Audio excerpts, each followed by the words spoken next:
We have an incredibly powerful promise in front of us this week as we look at the famous love section in 1 Corinthians. And the promise is in 1 Corinthians chapter 13, verse 8, where it says very simply, love never fails. Love never fails. Now, there's an unwritten opposite side of that, of course, that if love never fails, that means that showing the opposite of love will always fail. And so when we are impatient, when we are unkind, when we keep a record of wrongs, whatever good we think we are accomplishing, what we're really doing is failing. And there's a really pretty simple way to determine whether we are putting a relationship on a path to greater things or putting that relationship on a path to something entirely different. And it's to take this famous section in 1 Corinthians 13 where it defines what love is. Love is patient, love is kind, it doesn't envy, it doesn't boast, it isn't proud. And anywhere you see the word love, you replace the word love with the word I, and you say the phrase out loud, and just see if your heart agrees with what you're saying. And so let's just do some of these together. I'll say it out loud, and you can say it out loud with me if you'd like, if you're in a place where you can do that. But just see if your heart agrees with yourself saying these things out loud. And the first one, of course, is, I am patient.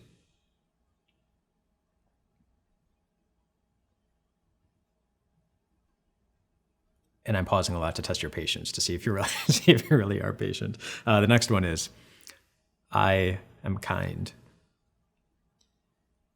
I do not envy. I do not boast. I am not proud. I am not rude. I am not self-seeking. I am not easily angered. I keep no record of wrongs.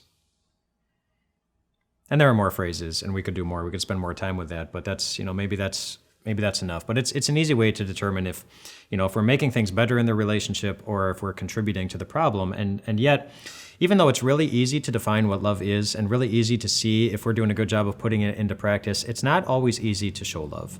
And not just because some people are very unloving towards us, but because of a very simple fact about showing love, is that it doesn't always work. It doesn't always work. And you might know that if you've ever been really good at showing love and you still got hurt. Or you were really patient and they weren't. Or you were really kind and they took advantage of your kindness.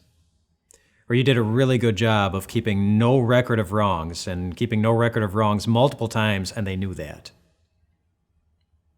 And so they did it again because they expected you to keep no record of wrongs. Again. When the Apostle Paul writes that love never fails, he's not saying that showing love will always produce the results that we're hoping to see. And the greatest example of that, of course, is Jesus. Jesus loved the whole world perfectly.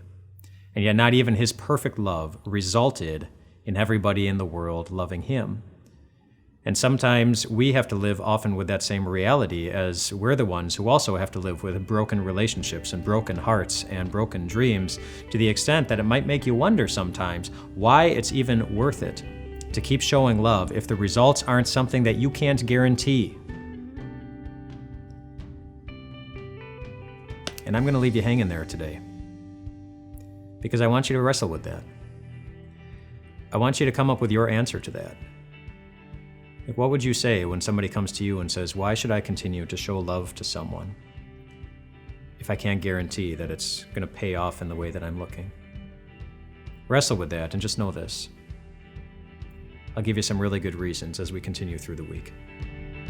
Did you enjoy this video? If so, we would love to share even more Jesus with you, even if you have a busy, on-the-go kind of life. Just click here and you can find the audio version for this podcast along with all the other podcasts that Time of Grace offers.